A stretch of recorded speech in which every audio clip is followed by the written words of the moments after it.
Boa noite a todos e a todas. Com um enorme prazer que recebemos a Valentine Bauer para fazer a defesa do estágio supervisionado em suinicultura. Agradeço a presença do professor Rudy Adalberto Vink, que é o nosso membro da banca. Você pode começar a apresentação, Valentine, e assim que você terminar ela, você passa para a banca para fazer as suas considerações. Muito obrigado.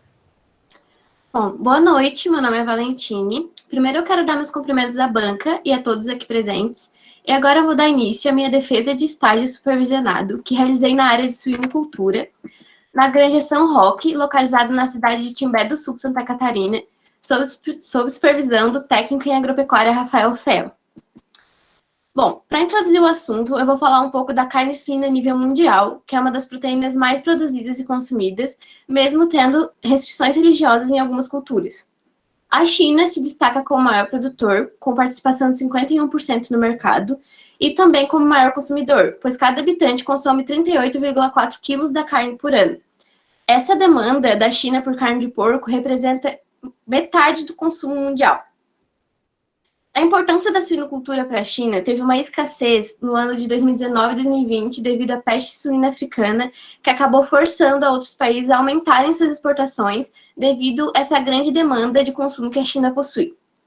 Os Estados Unidos se destaca como maior exportador e apresentou recorde de exportação em 2019 porque os embarques cresceram 34% em relação a dezembro de 2018.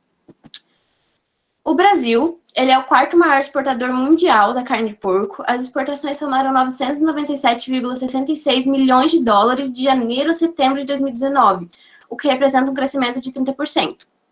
E as exportações da carne in natura fecharam 2019 com recorde mensal de 65,9 mil toneladas. E os embarques totalizaram 635,5 toneladas no mesmo ano. A demanda pela carne brasileira disparou por causa da peste suína, que, como já dito, atingiu a China e o país acabou perdendo 40% da sua criação por causa da doença. Santa Catarina é o nosso grande destaque do país como maior exportador e produtor. Tem uma criação de 4,7 milhões de animais. Em 2015 foi responsável por uma produção de 665 mil toneladas. É responsável também pelo abate de 8 milhões de animais por ano, o que representa 30% do abate nacional. Tem um consumo per capita de 22 quilos, o que é 10 quilos a mais que o consumo nacional. E uma curiosidade interessante é que em 2001, das 265 mil toneladas exportadas, 210 foram produzidas pelo Estado. O sistema de criação de suínos ele pode ser no formato intensivo ou extensivo, sendo que o formato intensivo tem vários modelos.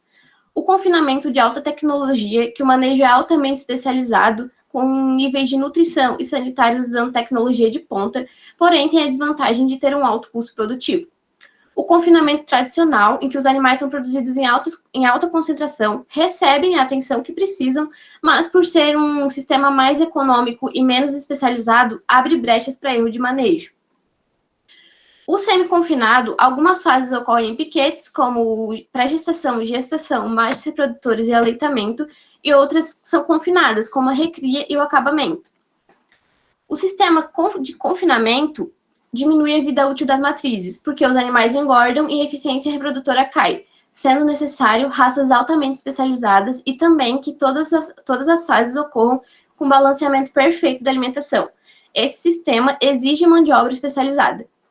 O intensivo ao ar livre, todas as fases ocorrem em piquetes ao ar livre, o que diminui o custo com instalações, mas tem algumas exigências, como o uso de cercas elétricas, rotação de piquetes, abrigos móveis e abrigos da maternidade. O sistema extensivo não é utilizado de forma comercial, é para suinocultura de subsistência, ou seja, toda a carne produzida vai ser para autoconsumo. Tem baixo nível tecnológico e a alimentação normalmente é a partir de restos de comida e desperdícios agrícolas. A assistência técnica é considerada praticamente inexistente. Bom, apresentado dados sobre a suinocultura mundial e os sistemas de criação, agora na sequência eu vou apresentar informações sobre a empresa e a descrição das atividades. A empresa foi fundada em 1969 por Nicolau Ferro Neto, com apenas 3 matrizes e um cachaço, porque na época a empresa não tinha foco em suinocultura e produzia outras culturas vegetais também. Mas, com o passar dos anos, o número de matrizes foi aumentando e a suinocultura ganhou importância para a propriedade. A reprodução começou com a monta natural, mas como o cachaço não estava dando conta do número de fêmeas no cio, em 1994 implantou-se a inseminação artificial. Atualmente, a granja tem 400 matrizes, 5 cachaças, 700 leitões e 77 leitões de reposição. Infraestrutura física. A granja tem uma área de 2.000 metros quadrados, sendo a sua parte principal o confinamento, e é onde as 400 matrizes são manejadas para a produção de leitões, e também onde ficam os 5 cachaços. Existem 2 maternidades, essa é a primeira, esta é a segunda, onde acontecem os partos, e 2 creches. Essa é a primeira, e essa é a segunda, onde os leitões ficam do desmame até a sua comercialização. O que, infelizmente, eu não consegui ilustrar para vocês é que a granja possuía um trator que era utilizado para buscar serragem, para retirar os animais que morriam na granja e levá-los até o seu lugar de despacho. Esse lugar não foi apresentado para a gente, só foi comentado que era um grande buraco. Esse trator auxiliava também no desmame dessa maternidade aqui até essa creche aqui, porque no meio das instalações não tinha nenhum caminho e nenhum corredor para que os leitões pudessem ir sozinhos. Tinha também uma terminação para leitoas de reposição, que são leitoas que substituem as porcas que precisam ser despachadas, seja por problema de casco, por terem alguma infecção, ou por estarem muito velhas e não estarem mais férteis. Quando necessário, essas leitoas iam até o confinamento para engordarem e atingirem o peso necessário para serem inseminadas, que é de 140 a 150 quilos. Possui um laboratório para manipulação e processamento do sêmen e um escritório. A informatização da granja é um pouco precária, porque tudo ainda é anotado no papel e caneta, o que gerava muito acúmulo de papel e dificultava muito a organização. Atividades envolvidas. Na inseminação artificial, eram utilizados 4 cachaços, sendo 3 MS 115 e um landrace, sendo que só se coletava desse landrace quando o objetivo era produzir leitoas também puras, da linhagem F1, que são animais da primeira geração de cruzamento. A raça landrace ela vem sendo aperfeiçoada por dinamarqueses há mais de um século, visando ideal conformação para a produção de carne magra e excelentes qualidades criatoriais. O landrace está na 3ª posição em número de reprodutores do país, e o padrão racial se caracteriza por uma cabeça comprida e larga entre orelhas, perfil subcôncavo, orelhas do tipo céltico, e o corpo tem conformação perfeita para a produção de carne, é bem comprido e enxuto. O MS 115, ele é a linhagem que sucede o MS 60, e essa linhagem se adapta à nova realidade do mercado, que exige animais mais pesados para o abate. E também, essa linhagem é fruto de um trabalho de mais de 12 anos em melhoramento genético da Embrapa. E ela tem excelente concentração de carne no lombo, pernil e paleta. O cachaço que eles consideravam melhor de inseminar na granja era dessa linhagem. A inseminação artificial é uma das principais atividades realizadas na granja. Ela é feita toda semana e ela possui algumas etapas. A primeira delas é a pré-coleta. Na pré-coleta, a gente deixava alguns equipamentos preparados no laboratório. A gente ligava o destilador com a água que a gente ia utilizar na diluição do sêmen, e ela tinha que estar entre 36 e 38 graus. O recipiente que a gente iria utilizar na diluição era deixado em banho-maria para ser pré-aquecido e manter a temperatura da água. O cachaço escolhido era levado até a sala de coleta, e até ele montar no manequim, a gente aguardava do lado de fora. Caso ele tivesse dificuldade de montar no manequim, era aplicado um medicamento para induzi-lo. Na coleta, assim que o cachaço montava no manequim, o técnico entrava na sala e segurava a cabeça do pênis para simular o cérvix. E a ejaculação iniciava, sendo que ele sempre descartava os 3 primeiros jatos. A coleta era feita numa jarra de 400 ml, que possuía um copo plástico dentro e um filtro preso na parte superior, onde ficava a parte gelatinosa do sêmen. Assim que a coleta terminava, a gente levava o sêmen para o laboratório para começar a manipulação e processamento. Nessa etapa, a primeira coisa que a gente fazia era observar o sêmen no microscópio para ver se os espermatozoides estavam vivos ou não. Depois, 1 litro de água destilada era colocado no recipiente que a gente tinha deixado em banho-maria e misturado um diluente de curta duração. No caso da granja, era utilizado o Biopig. Em seguida, era despejado o sêmen. Essa diluição era distribuída em frascos de 80 ml e rendiam em média de 24 a 36 doses.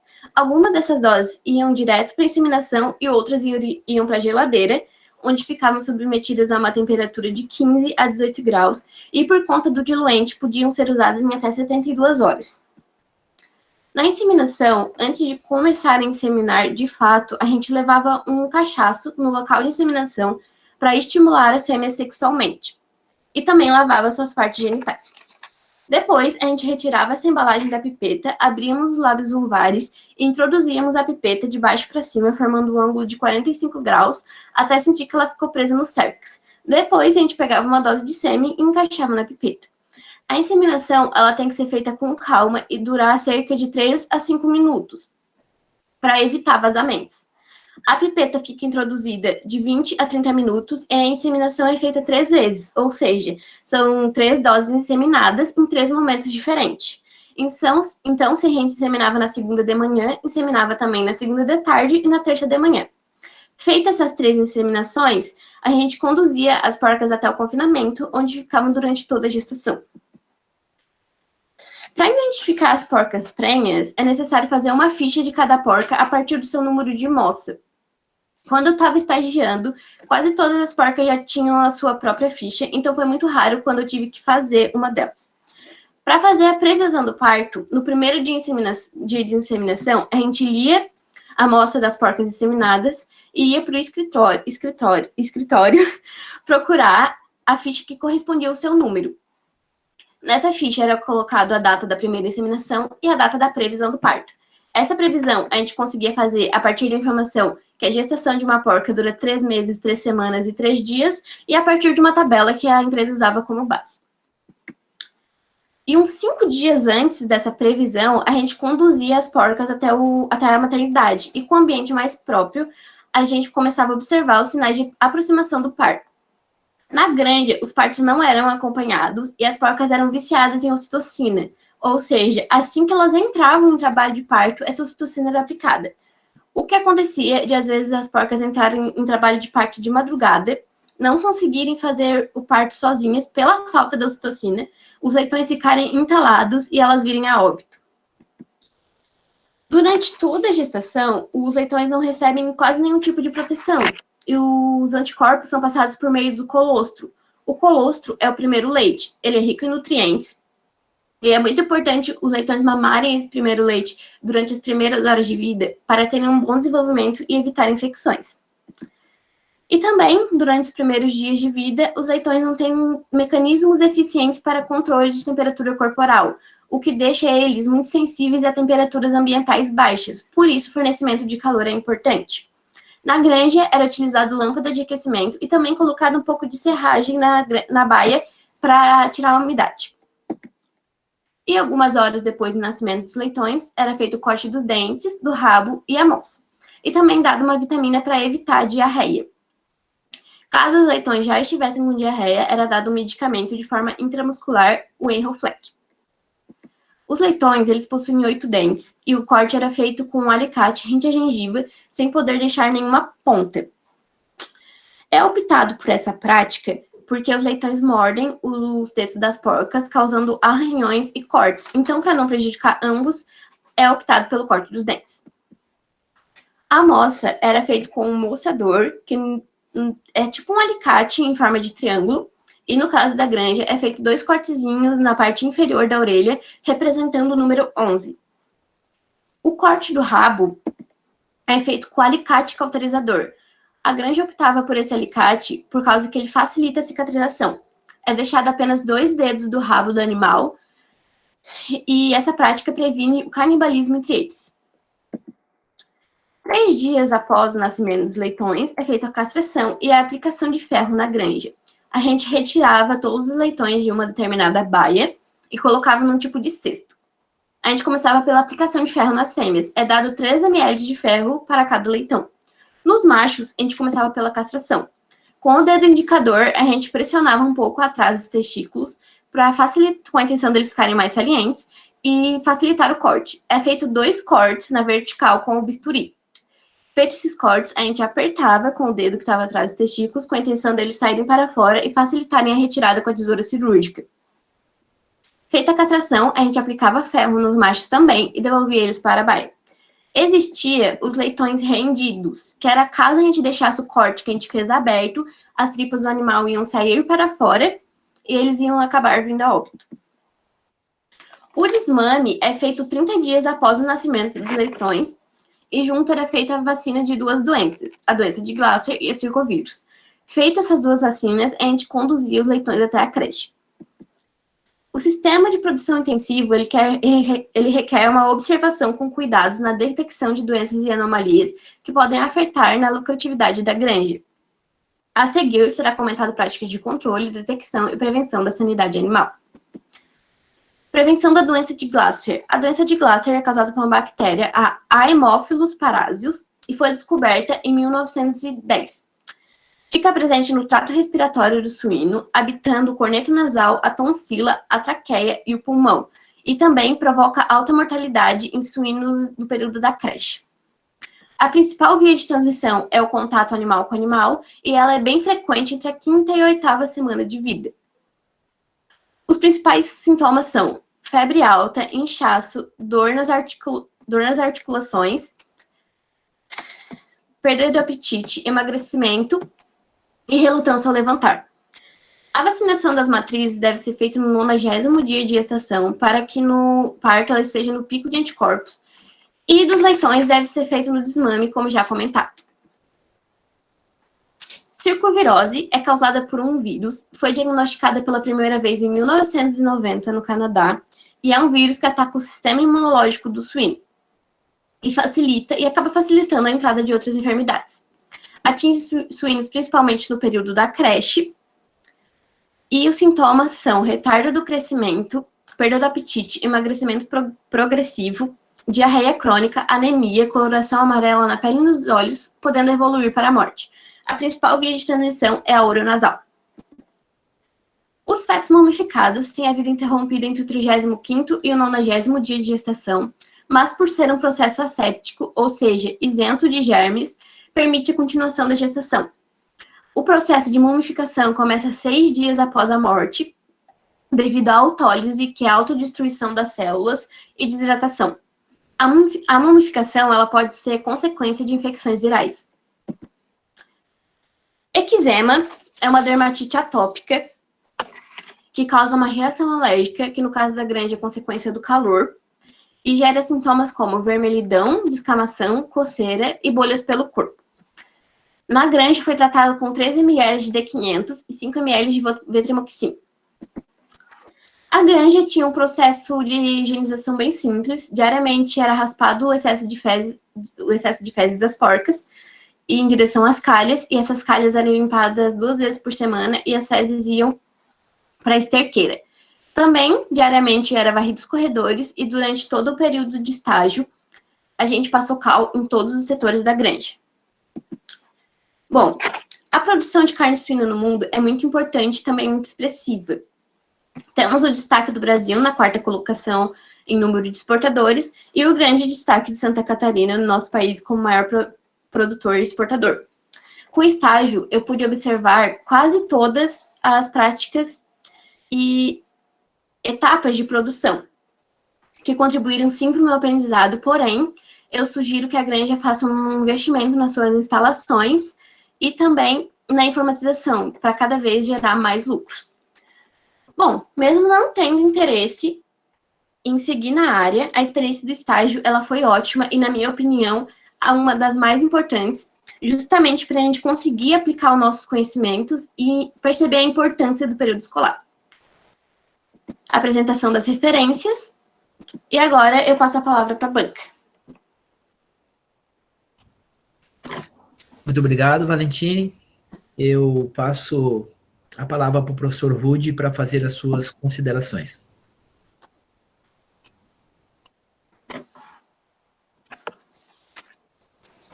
Muito bem, dona Valentine. Feliz pelo convite, né, de tua parte, do professor Gerson, Me senti honrado, né, em fazer parte dessa banca. Mais feliz ainda por tê-la como minha aluna, né? E um terceiro momento muito mais feliz, ou talvez não no mesmo grau de intensidade, mas que de destaque por você ter escolhido uma área em que nós trabalhamos em sala de aula. Então, eu queria te agradecer, né, pela lembrança. Eu tenho algumas considerações, né, que eu acho interessante a gente fazer aqui, porque é uma conversa. Se tranquilize, tu foi muito bem, tá? Já vamos encerrar a nossa atenção por aqui, tu foi muito bem no meu ponto de vista. Mostrou que fez um estágio verdadeiramente, praticou. Mas me chamou muito a atenção a forma com que você iniciou o teu trabalho, né? Do geral para o específico, como nós sempre trabalhamos. E conseguiu fazer uma análise de aspectos mercadológicos do mundo, trazendo para a nossa realidade, nosso país. E isso é aquilo que a gente sempre diz, né? É um olho no padre, outro na missa, ou um olho no boi, outro na cerca, enfim. É o ditado que queira tomar aí, você fez muito bem essa ponderação inicial, situando para quem vai ouvir esse negócio todo de criar porco, né? Ou de suínos. Eu sempre brincava com vocês que porco é quem cria errado o suíno, né? Mas é um vício de linguagem.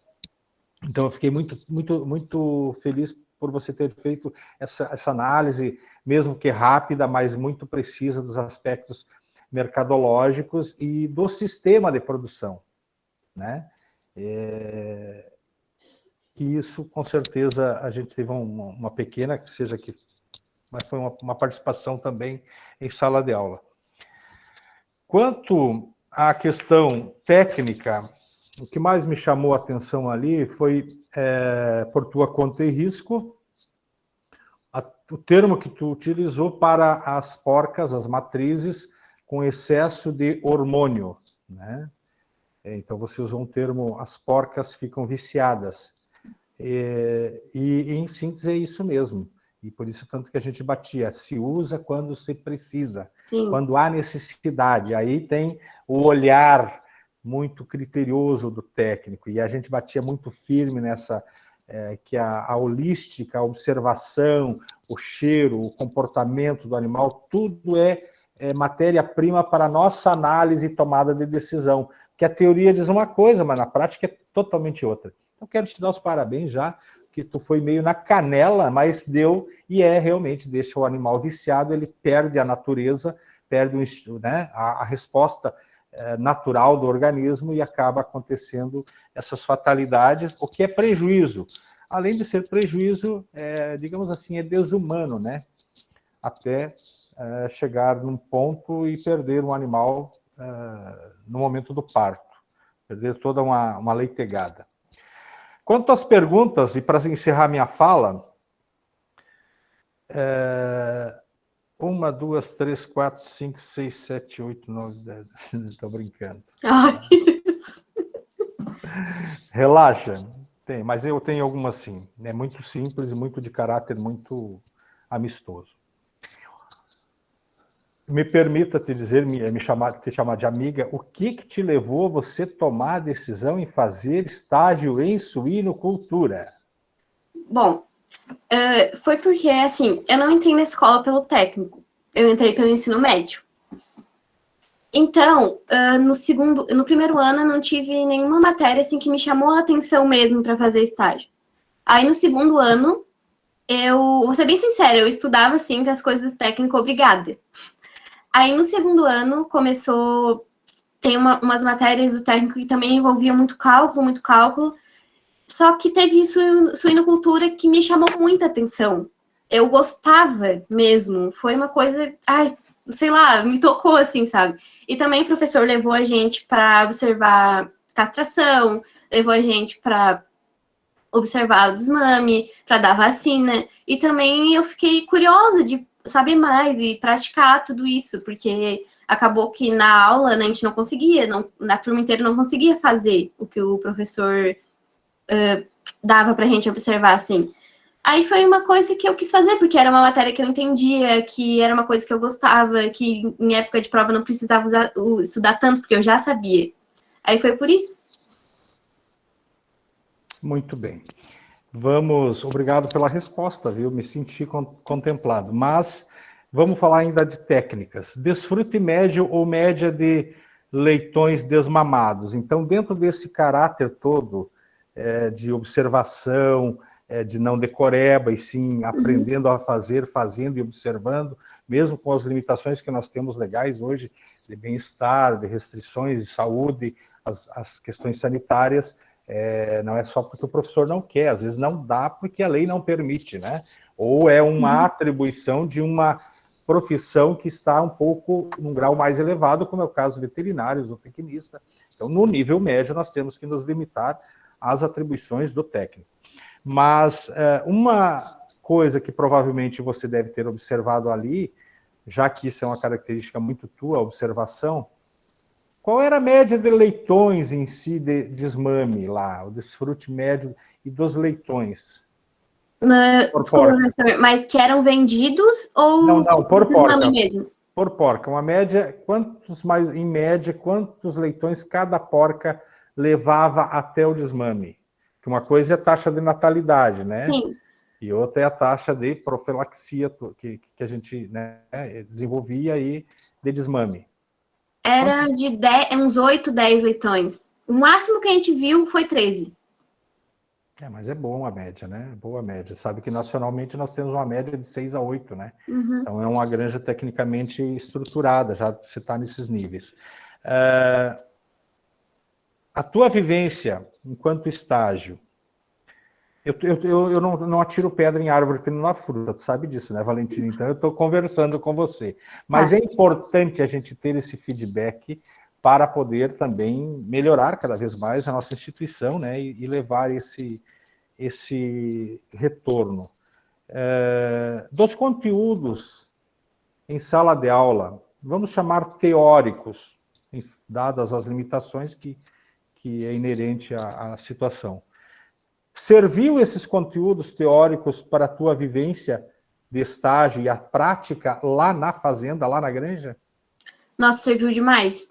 Foi, eu acho que suficiente e foi mais que suficiente. A única coisa que eu não lembrava no estágio foi dos leitões rendidos, que eu comentei, mas com certeza eu acho que o professor deve ter comentado em sala, mas eu não lembrava só disso, era o que eu não sabia.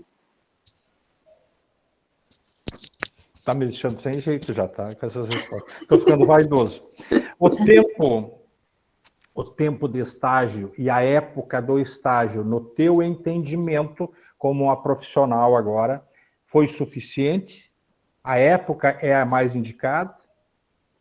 Olha, a época, na minha opinião, eu acho que sim, mas o tempo, eu acho que não, eu acho que precisava ser mais, porque quando eu já estava pegando, óbvio que eu tinha o conhecimento teórico, mas prática, eu não tava tinha quase nada, quando eu estava pegando o jeito de fazer as coisas assim, acabou o estágio. Certo. Caráter pessoal, teus planos agora, futuros. O que tu pretende? Em que área que eu pretendo seguir? Seguir na área ou ir para outra área? Não, eu não tenho interesse em seguir na área. Se fosse ter que escolher alguma área, seria zootecnia, se tivesse só essa opção, mas eu quero fazer direito. Vê, professor Gerson, ela escolheu o bicho mais fedorento para fazer estágio, sendo que não tem, então, realmente é uma aluna de destaque para nós. É muito orgulho para nós. E tua mensagem, agora para encerrar, porque me alonguei bastante, mas, professor, até peço desculpas, mas a gente vê, né, quando uma aluna faz um estágio verdadeiramente, traz um retorno e tal. Então, tua mensagem para os teus colegas do Instituto, porque eu não peguei, falhou ali a última fala tua, meu áudio aqui falhou. Talvez, eu acho que até tu insinuou alguma coisa, mas eu não consegui entender. O que seria, professor? Não entendi, desculpa. Qual a mensagem que você deixa para os colegas que estão ali ainda no Instituto? Cara, de caráter pessoal, eu digo aproveitem, mesmo de longe, aproveitem esse período, porque, como todo professor já dizia, é depois que o bicho pega. E como técnica, não pensem só na formatura. O estágio, ele é o principal, ele é a coisa mais importante, porque é ali que tu vai praticar tudo que tu sabe e também aprender muito mais coisa. Então é isso, aproveitem. Professor Gerson, eu me dou por satisfeito e parabenizo a Valentine, parabenizo a família, né, a estrutura de apoio e suporte que nos presenteiam, né, com esses seres maravilhosos. E parabenizo você, professor Gerson. Um pouco de inveja, porque sendo na minha área, ela poderia ter me chamado. Eu já estava cheio, tá? Eu não poderia ter feito uma orientação melhor, professor Gerson. Olha, parabéns mesmo, meus cumprimentos e muito obrigado. Um abraço. Professor Rude, primeiro você pegou todas as questões e sintetizou para mim a grande parte, né, do que eu tinha perguntado, você pediu. Mas como você disse, é uma honra enorme, professor, ter o senhor como banca, o senhor ter aceitado o nosso pedido, a nossa solicitação para ser banca, tá? Gratidão mesmo. Eu acredito que foi muito evidente, né, a sua participação na influência da escolha da Valentina. Ela colocou com todas as letras, então aí mostra justamente que com o coração, a forma como a gente trabalha com o coração, né? Um coração de compreender essa juventude, compreender assim que nós somos um laboratório de experiência, que nós não temos. Alguns dizem que alguns têm processos de amadurecimento diferente, então é muito tranquilo, né? A gente compreender isso, porque uns têm um período para amadurecimento mais rápido, outros demoram mais tempo, outros nunca amadurecem, não é? Então, são questões assim que é muito importante assim a nossa ação como docente em relação à vida desses estudantes. Quero parabenizar a Valentine pelo excelente, assim, a forma como transmitiu, a forma que tu me preparou, realmente, assim, magnífico mesmo. Foi muito segura, né? Foi como o professor falou, né? A gente escolheu esse processo tipo geral, específico, e reunindo dados e argumentar em cima disso e se amparar em cima do que foi feito, e isso embasou muito bem a tua defesa, certo? Valentine, o professor, praticamente todas as minhas questões, o professor Rudy fez. Eu gostaria de parabenizar você e gostaria que você fizesse as suas considerações pós-finais, né? Porque em relação à defesa foi feito, eu quero que você faça agora o teu posicionamento final, ok? Ok. Bom, eu quero agradecer principalmente a Deus. Eu sei que tem gente que não acredita, mas eu acredito muito. Ele é minha força. Quero agradecer a minha mãe por ter proporcionado eu fazer estágio numa cidade que é longe de casa. E também por ter me dado todo o apoio e suporte necessário. Quero agradecer aos colegas de estágio. A Gabriele não está presente, mas foi ela que me deu a instalação para eu ficar lá. A Natália também, por ter tornado o estágio dias mais leves. Quero agradecer a todo mundo aqui presente. E também quero agradecer a banca, o professor Rude, por ter me dado todo o conhecimento necessário. O professor Gerson, por não ter se irritado comigo essa semana, enchendo o saco dele, perguntando tudo sobre a apresentação. Eu até achei, meu Deus, eu vou irritar esse homem. Mas ele sempre me respondeu com muito carinho, com muita atenção. E agradecer a todo mundo que participou da minha trajetória durante o período escolar. É isso. Na verdade, Valentine, o professor Rudi falou muito bem, né? Você tem um berço, né? Você tem uma família, assim, que dá um apoio enorme, né? Você é uma pessoa cativante. Jamais, nem que você me pedisse 800 vezes, você iria me irritar, porque, na verdade, é um prazer enorme ver você, toda a tua paciência, nunca, sabe, olha, a semana que vem como eu peguei coordenação, também tive um processo de ausência, na verdade, porque tinha todo um processo de adaptação aí, a coordenação e tudo, mas você foi muito paciente, você preparou, como eu falei, a tua defesa, todo o material, né, foi muito tranquilo a pegar a tua escrita e dar algumas sugestões, porque você praticamente, um ou outro ponto que precisou ser organizado, mas de maneira geral você foi super bem, e como eu falei, a tua apresentação foi impecável, tá certo? Obrigada. Eu peço licença para vocês, eu vou parar a gravação,